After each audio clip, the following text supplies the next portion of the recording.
Hello, I'm Andrew Schaap, and welcome to Visions of Representation, a series of interviews with scholars in democratic theory that we've recorded as part of the Horizon-funded Redirect project. In these interviews, world-leading experts in democratic theory discuss their ideas about the shifting dynamics and practices of representation. In this interview, I caught up with Professor Alfio Mastropaolo in February 2024 to discuss how the development of representative government coincided with the invention of modern politics. I began by asking Professor Mastropaolo to describe how the representative system emerged in modern Europe.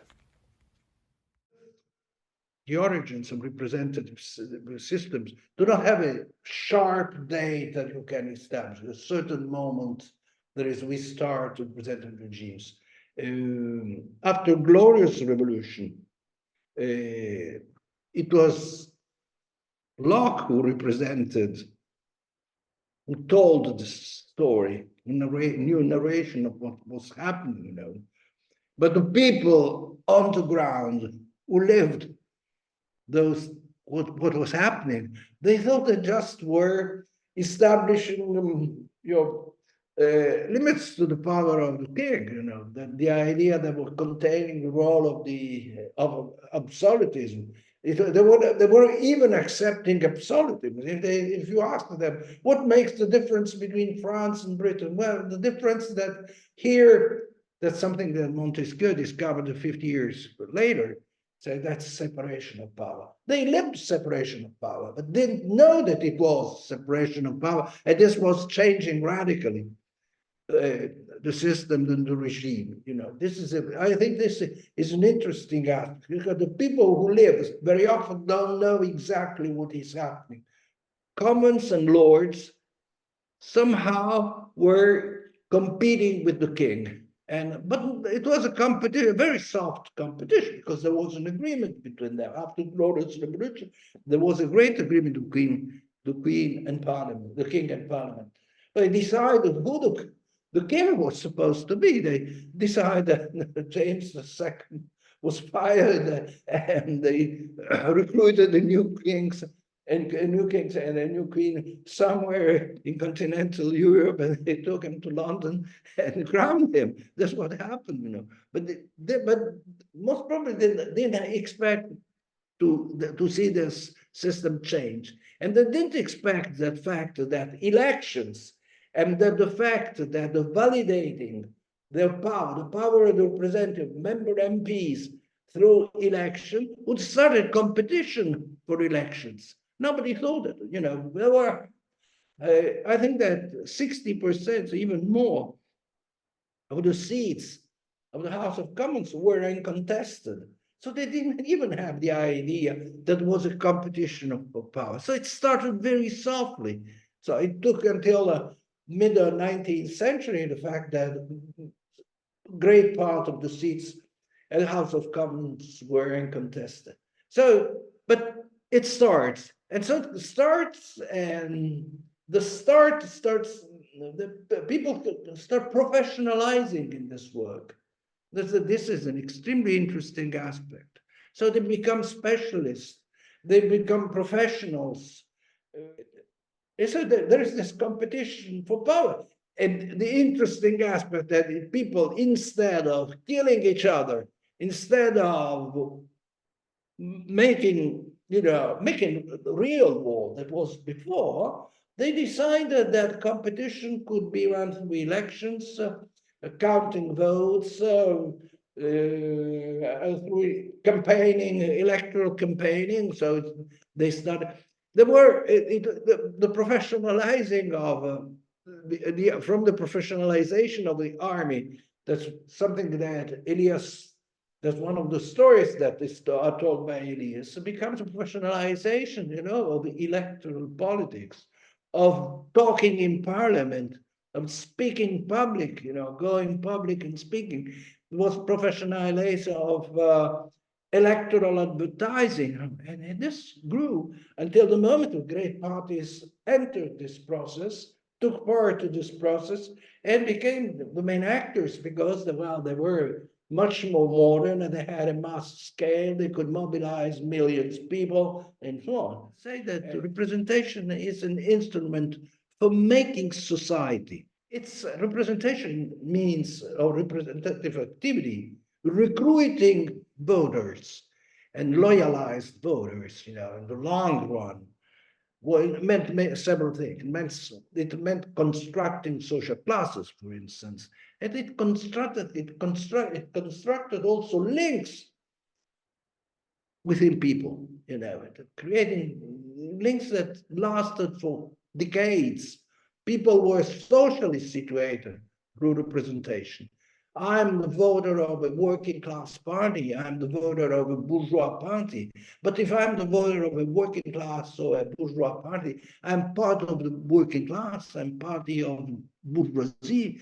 So I'm party of something. And people represented themselves. The subjectivity of people was changed by representation. In fact, what happens? There are potential conflicts within a society. There is if the Reformation happens, for instance, this creates a political potential conflict between Catholics and Reformed and Protestants. It creates a potential conflict. If the industrial revolution starts, making of industrial revolution, it create plenty of cleavages. There is a cleavage between countryside and cities. There is a cleavage between the working class and owners. And well, all these cleavages are potential cleavages. They make people, well, of course, there is a potential cleavage in the fact that there are dominated and dominance. Within the industrial revolution, it's very easy to see who is dominated and who is not. It's clear. There is a condition of sufferance of the working class, of the poor class, but this is just a pretext. What is the work of representation? And we can say that representation in a very large sense, because the representation is not made just by the struggle for electoral representation. There is a huge activity of representation. For instance, within the Industrial Revolution, the case of Industrial Revolution, made by the church. Who started taking care of the poor? It was the church first. In the British case, in the case of England, for instance, well, it was sometimes it were the landlords were defending the working class, opposite to the industrialists. So it's who is doing this work? Who is doing the work of representing a social group? There are cases where we have the impression, we have the idea that the group that is representing himself. Of course, no group represents himself. There must be some entrepreneur who takes the leadership of this representative activity. So we have plenty of pretexts that become texts. The text is the work of the representative. Who represents? The claim is elaborating a text, is writing a text, is putting together a text. Putting together a text, symbols, organization, in some cases, political parties, and political theory too. There is social theory, political theory.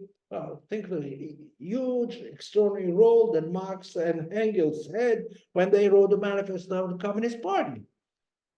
That's when they said proletarians of all the world united. Well, this was, the move from a pretext to a text. The proletarians were proletarians and they became the Communist Party and the working class. Well, this is a basic idea of all sorts of political mobilization, but someone that takes some raw material, social relations, disease, sufferance, and so on, and transform it in a text. Well, that each text is influenced by the context.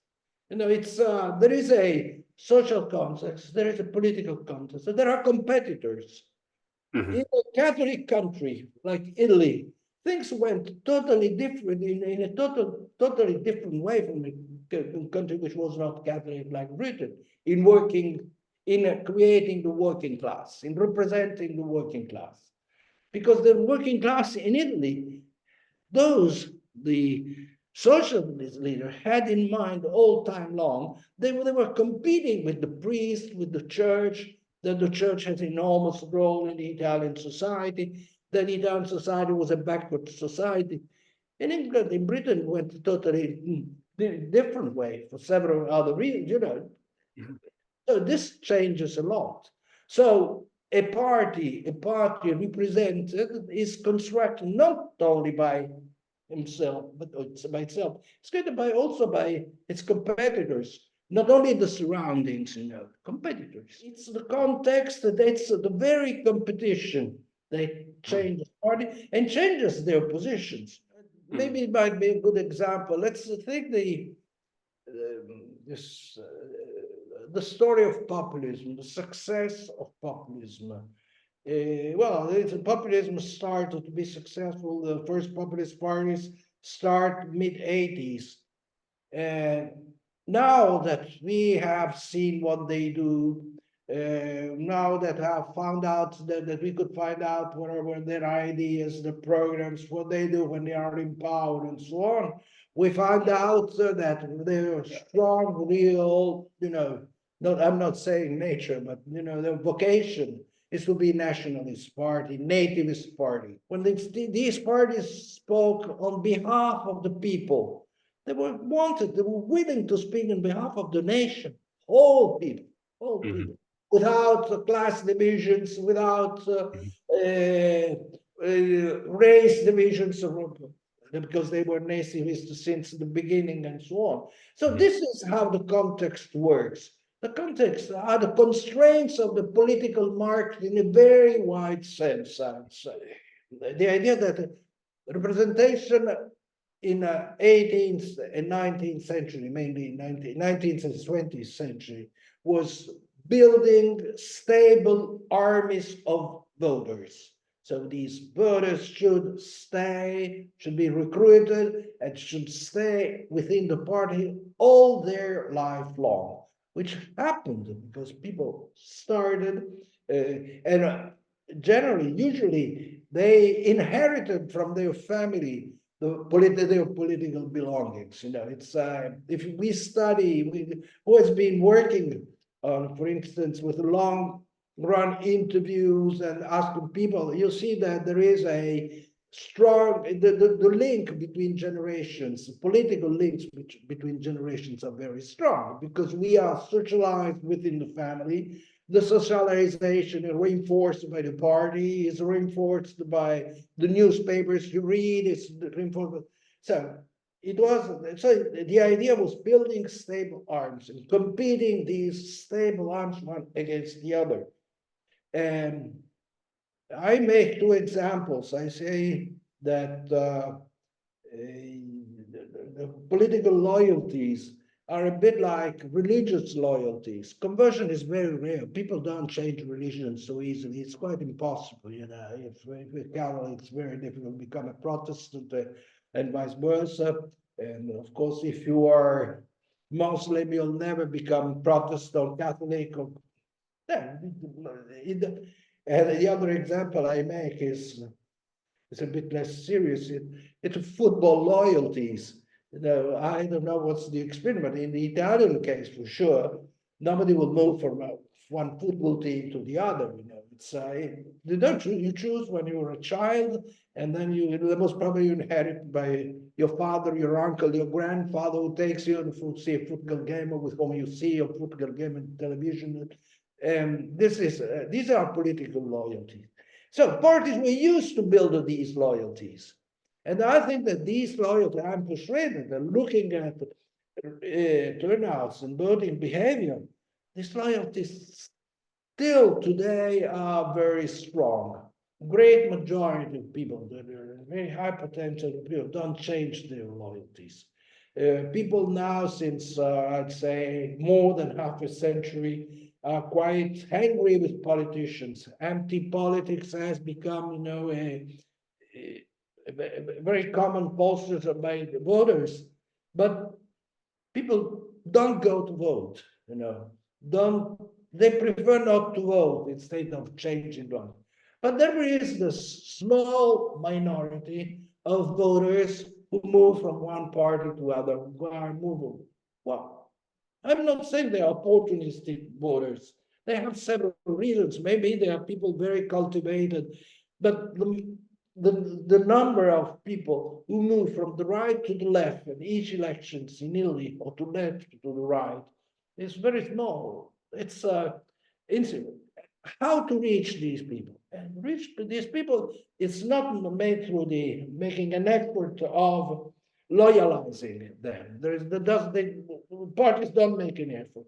They prefer this technique that is, I don't know if the translation is correct, use and throw. You know, it goes on for a single electoral campaign. So this changes completely, the philosophy and anthropology, I'd say, and the subjectivity of voters. And loyalized voters structured society, was an element in stabilizing society. And now that there is, and so the representation of the society, the main change in representation is making society, it's represented the society as a liquid society. So it's, I think this is the damaging effect, or damaging. Someone might be saying that's a positive fact that society is liquid, that there are not long-run loyalties, that people can change mind, they can choose when they want, what they want, how they prefer. But it's not exactly like this. It's a tiny minority which is doing like this. There was a huge amount of time, a huge number of professionals. Well, the idea that the media go on TV and you persuade people with a speech or with a brilliant idea that circulates through Facebook or Instagram or one of these social media, it changes. Media is extremely expensive, this is sure, but it's much more expensive to have to manage an industry as it happened. Big firm which organizing voting activity, campaigning, and so on. Well, among the other things that I've been doing this year since I published this book, I wrote a chapter where I said that, Lipset and Rocken forgot a cleavage. I said that's the forgotten cleavage. That's the cleavage between let's say, humanism, enlightenment, modernity, and traditional thinking or reaction.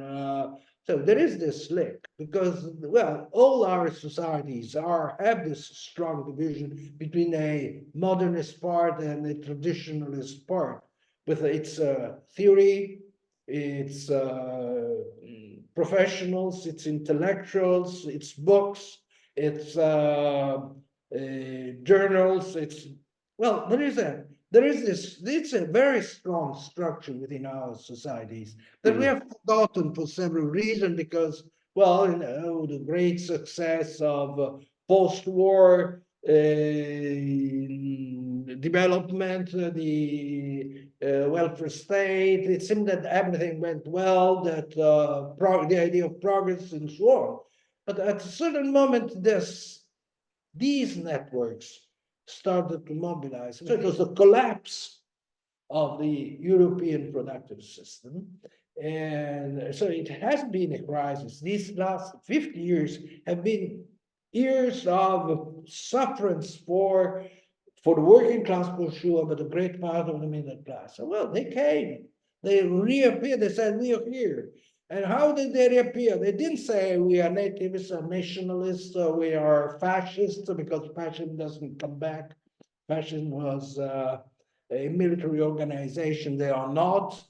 But these networks are re-entered. And what was their advantage? What was their, the great resource? They had been out of the system. Nobody knew them. They were totally new. And they could start build their representative claims in a totally different way, with a totally different style. Well, the style of traditional parties, let's say, was based on politeness, let's say. Party has to be polite each other, respect each other. The fact that sometimes in parliament, in the Italian parliament, something happened that, the communist and Christian Democrat, they have moments of sharp conflict in parliament. But at a certain moment, this was strongly disapproved. There was a general disapproval for this. And the chair, the speaker of the house could invited everybody to keep calm, to behave correctly, and so on. Since the 80s, these people make their eruption in the electorate. Since they started doing all the things, they imposed the political language. That's the fact. They had no constraints coming from tradition, from their past, for the habits for relations with other parties, of course, because parties stay following for years. Of course, even if they belong to different parties, the opposition is, well, in case of Britain, it's Her Majesty's opposition, His Majesty's opposition. That's the idea. It's the opposition is with. It's not something else. They came from the outside. They came from somewhere else. And so the fact they could use opportunistic representation or occasional representation, for them it was easier than for other parties. A strong concept to this is the parliamentary civilization. Because what is the principle of parliamentary civilization? That we speak each other. We, that we talk. We discuss, we persuade each other. We think that the other is in good faith. Well, with these parties, these rules don't work anymore. They aren't anymore accepted. They play a different game. And of course, they could use the opportunities offered by the media to change style much more easily than other parties. They came from the outside. They were free. They were